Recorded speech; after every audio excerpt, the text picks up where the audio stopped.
साथीहरू आज म फेरि डेली अपडेटमा आइसकेको छु। यो स्पाइसी इन्स्ट्यान्ट फिसलाई लिएर चाहिँ हेर्नुहोस् न, यो पनि मिठो हुन्छ। यो माछाहरूको एउटा माछा हो जसमा चाहिँ अब अति नै मिठो र सबै रेडिमेड गरेर राखिएको, टक्क निकालेर खान मात्रै पर्ने।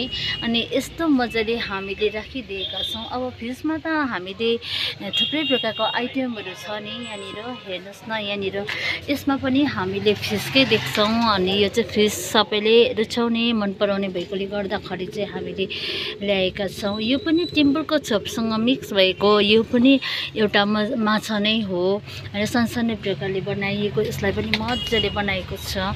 अन्त चाहिँ हामीलाई थाहा छ नि त, हामीलाई कस्तो चाहिँ मजा आउँछ यो सबै कुरा खानको लागि चाहिँ। हेर्नुहोस् न, यसमा पनि यही माछा मिसिएको अथवा प्राउनसँग मिसिएको माछा चाहिँ हामीले पाउन सक्छौँ। अरू बाँकी बात त थुप्रै प्रकारका हामीले यो टुना फिसहरू त हामीसँग छँदै नै छ, कम्ती भइसकेको छ। भर्खरै सकिएर चाहिँ यो नेउरी अचारमा पनि हामीले यसरी यो प्राउन मिक्स भएको ल्याएका छौँ।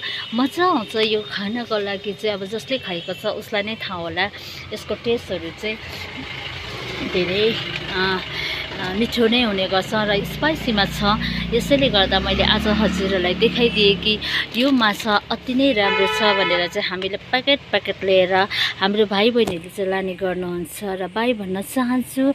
हाम्रो आजको यो डेली अपडेट म यहाँ नै राख्नेछु न। हेर्नुहोस् न, यो दिनहरू चाहिँ यस्तो भइरहेको छ, पानी पर्दै र अब रोकिँदै गरेर चाहिँ गरम चाहिँ यति साह्रो भएको छ कि भनेर बाई भन्न चाहन्छु सबैजनालाई।